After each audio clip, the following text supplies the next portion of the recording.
Cet épisode va être l'occasion de découvrir comment modifier la taille du test. Donc, pour modifier la taille du test, on utilise la propriété font size. Donc, nous avons deux possibilités par rapport à la valeur de cette propriété. Donc, revenons ici avec tout le test que nous avons. Nous pouvons par exemple décider de changer la taille du test d'un strong ou bien de tous les P. Par exemple, je vais enlever tout ceci. Et là, je vais mettre le sélecteur P. Et là, on va pouvoir décider, par exemple, de la taille qu'on veut affecter à notre, hum, à l'ensemble des tests qui se trouvent dans les balises P. Par défaut, allons-y voir comment cela se présente, la taille du test que nous avons. On peut se dire que ce n'est pas vraiment gros, ce n'est pas frappant, et donc on va essayer de changer la taille du test. Et donc, c'est ce que nous étions en train de faire avec la propriété font size. Et comme nous l'avons dit, nous avons deux possibilités d'indiquer la valeur pour cette propriété. Donc, la première façon d'indiquer ou bien de donner une valeur à la propriété font size, c'est d'indiquer quoi? La taille en pixels. C'est une taille en fait absolue. Donc ici, je peux dire que je veux que le test soit à 50 pixels. Et donc, on va aller voir le résultat. Et voilà comment est-ce que le résultat, ce que ça donne comme résultat. Voilà. Sauf que cette méthode a des inconvénients. Pourquoi? Parce que nous n'avons pas les mêmes terminaux pour lire ou bien pour naviguer sur les sites web. Moi, je peux naviguer avec une machine de 15 pouces, quelqu'un peut naviguer avec une machine de 14 pouces, quelqu'un d'autre peut naviguer avec une machine de 17 pouces, et de la même façon, quelqu'un peut aller sur mon site web avec son téléphone, et donc l'écran est encore plus petit. Donc, en utilisant par exemple font size avec une valeur fixe en pixels, ça veut dire quel que soit en fait l'écran que tu vas utiliser pour visiter le site, la taille sera la même chose. Ça dit que ça ne va pas modifier. Et donc, si moi j'utilise un écran 15 pouces et j'adapte la taille en pixels avec cet écran et quelqu'un vient visiter le site avec euh, un téléphone, là, vous voyez clairement qu'il y aura un problème. Donc, soit c'est trop grand, soit c'est trop petit en fonction de l'écran du développeur. Donc, il y a des solutions que nous pouvons maintenant utiliser qui vont nous permettre maintenant d'indiquer des tailles relatives. Voilà, en ce sens que tu vas indiquer une taille et là, en fonction de l'écran, la taille va s'adapter.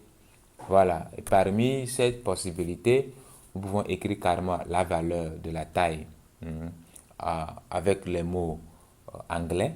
Par exemple, si je veux que la taille soit très très petite, c'est-à-dire minuscule, je vais écrire par exemple XX small. Là, le test sera très très très très très minuscule. Voilà. Maintenant, quand je veux que ça soit très petit, au lieu de mettre XX small, je vais mettre simplement X small. Donc X small, c'est minuscule. X small maintenant, c'est que c'est très petit.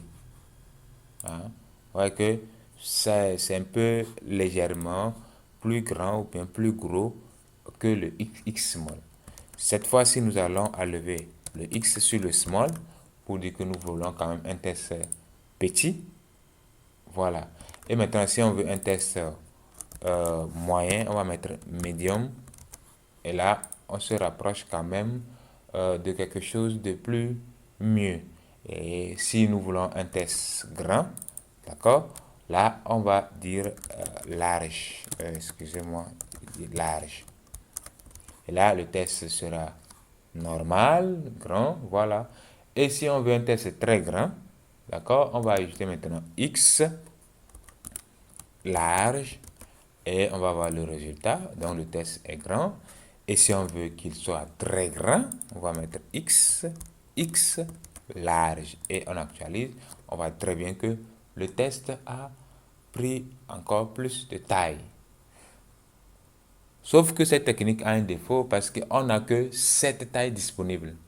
Ah oui, parce qu'on n'avons que 7 noms par rapport à ce que je viens de vous indiquer. Il n'y a que 7 possibilités. Bon, heureusement qu'il existe d'autres moyens, d'accord? Et moi, la technique préférée que j'utilise, c'est d'utiliser la taille en EM. Donc, c'est une unité aussi qui est spécifique à CSS. Donc, si, par exemple, je veux avoir un test avec une taille normale, je vais juste écrire un EM comme ceci. Et j'aurai une taille normale. Donc, quand vous écrivez votre taille en EM, la taille que vous avez, par exemple sur un écran 14 pouces, quand vous ouvrez ça peut-être avec votre téléphone, je ne sais pas combien de pouces, ça va s'adapter automatiquement et vous aurez exactement la même taille aussi. Ce n'est pas comme le, la taille absolue en pixels qui est figée et quel que soit l'écran, ça doit être la même chose. Avec le EM ou ce que nous venons de voir plus haut, le X small, medium, etc. Et le EM que nous sommes en train de voir, cette façon d'appliquer ou de donner une valeur à l'attribut font size vous permet d'adapter la taille de votre test en fonction de l'écran. Maintenant, si j'aimerais pas en faire grossir le test, il suffit d'indiquer maintenant, d'accord, une valeur supérieure à 1. Donc, si je mets par exemple 2, ben, je peux mettre 1, quelque chose. Là, vous allez voir que le test va s'agrandir. Et là, c'est vraiment très intéressant. Et cette taille sera appliquée quel que soit l'écran. Ça s'adapte en fait, c'est pas figé. Si c'est sur le téléphone, lui-même il essaie de regarder, ok, quelle est la taille normale par rapport à EM pour cet écran-là. Voilà.